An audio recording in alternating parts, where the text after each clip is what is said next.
घरोघरी शासनाच्या योजनांचा लाभ पोहोचवणारे देवदूतच ठरतायत रोहिणी देवरे आणि रवींद्र देवरे।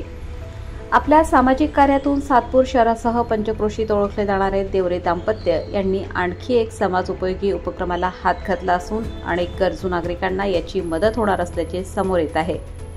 शिवसेनेच्या नाशिक पश्चिम विधानसभा संघटक तथा उपमहानगर संघटक रोहिणी देवरे तथा कसमादे भूषण म्हणून पंचक्रोशीत ओळखले जाणारे तसेच औद्योगिक कामगार विकास सेनेचे सरचिटणीस तथा महाराष्ट्र राज्य सुरक्षा रक्षक व माथाडी कामगार विकास सेनेचे संपर्क प्रमुख रवींद्र देवरे यांनी सातपूर शहरातील अनेक शाळांमध्ये महाराष्ट्र शासनाच्या योजनांबद्दल जनजागृती करण्यास सुरुवात केली होती।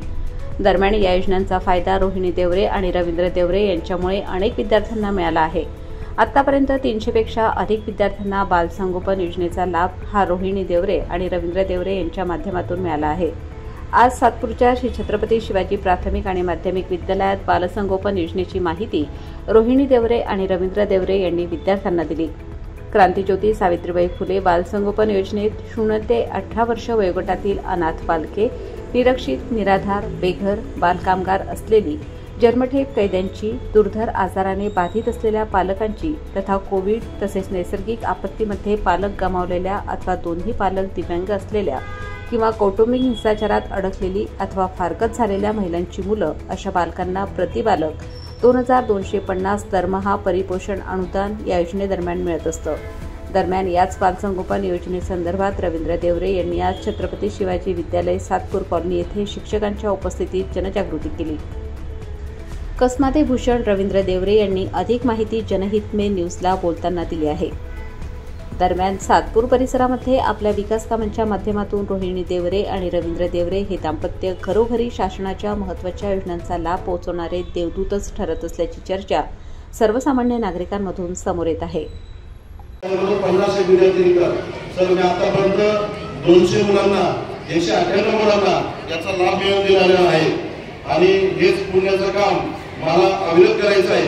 अजून मी मुलांना सांगतो की आपल्या आजूबाजूला कोणी जर असे मुलं असतील ज्यांचे आई वडील नसतील, जे अनाथ असतील किंवा आपत्तीमध्ये गेलेले असतील किंवा कोरोना काळामध्ये गेलेले असतील, त्या मुलांसाठी माझं ऑफिस आणि माझं घर हे 24 तास खुलं आहे। त्या मुलांसाठी काही गरज पडली तर सर मी निश्चितच त्यांना मदत करेन। आणि आपल्या आजूबाजूला काही मुलं असतील जे 10वी 12वी ITI डिग्री डिप्लोमा त्या मुलांना मोफत रोजगार देण्याचं काम आम्ही दोघं करत असतो। महिंद्रा मायक्रो VIP ABB आमचं कुठलाही कॉन्ट्रॅक्ट नाही, पण कंपनी थ्रू आतापर्यंत मी 5000 मुलांना रोजगार दिलेला आहे। महाराष्ट्र औद्योगिक कामगार विकास सेनेचं राज्याचं पद असल्यामुळे माझ्याकडे 60 कंपन्या आहेत। आपल्याकडे येणारा रेशन धान्य हे सुद्धा माझ्या कामगारांना आपण पुरवलं जातं। आपल्या घरामध्ये जे सिलेंडर येतं ते सिलेंडर बनवणारे कामगार सुद्धा माझ्याच कंपनीतले आहेत। अशा 60 कंपन्यांचं नेतृत्व करण्याची संधी मला सरकारने दिलेली आहे आणि त्या संधीचं सोनं करण्यासाठी मी आपल्या माध्यमातून आपल्या छत्रपती विद्यालयातून आज या सगळ्या विद्यार्थी मित्रांच्या माध्यमातून मी एक संदेश देतो की असे कोणी गरजू लोक असतील त्या गरजू लोकांना आमच्यापर्यंत पाठवा। निश्चितच आम्ही त्यांचं जे काही समस्या असतील ते समस्या आम्ही दूर करू। वयश्री योजनाचे 700 लोकांना आम्ही लाभ मिळवून दिला। साहेबांना गोकुळ सोनवणे साहेबांना माहित असेल की 8000 लाडक्या बहिणींचे फॉर्म भरणारे सातपूर कॉलनीमध्ये जर कोणी असेल तर आम्ही लोक नवरा बायको आहोत। रात्र मेहनत करून आमच्या परिसरातील गोरगरीब माऊलींना हा लाभ आम्ही मिळवून दिलेला आहे। इथून पुढे आमचं असंच कार्य चालू राहणार आहे। जर कोणाला काही गरज असेल अजून एक तुम्हाला सांगतो सर, मुख्यमंत्री सहायता निधी असेल किंवा अजून काही योजना असतील त्या योजनेच्या माध्यमातून जे पेशंट असतील त्यांना 5 लाखापासून तर 50 लाखापर्यंत आम्ही मुख्यमंत्री सहायतातून निधी मिळवून देतो। तोही विनामूल्य आम्ही स्वतः जाऊन त्या ठिकाणी तो निधी उपलब्ध करून देतो।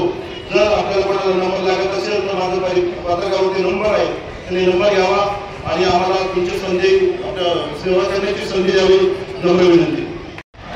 नमस्कार, मी रवींद्र देवरे, सामाजिक कार्यकर्ता तथा शिवसैनिक।